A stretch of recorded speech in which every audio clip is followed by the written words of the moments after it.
Oxford Storieboom, fase 1, stories oor Floy. Die biblioteek. Kyk hoe sit Floy. Hulle gaan biblioteek toe. Wie is dit? Dis Pappa en Floy.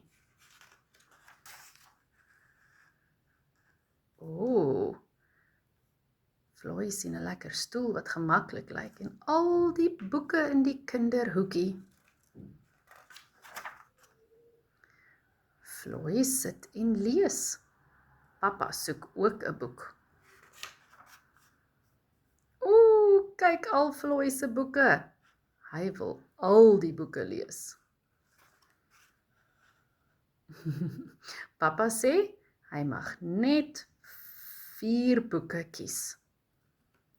Fluit, fluit. My storie is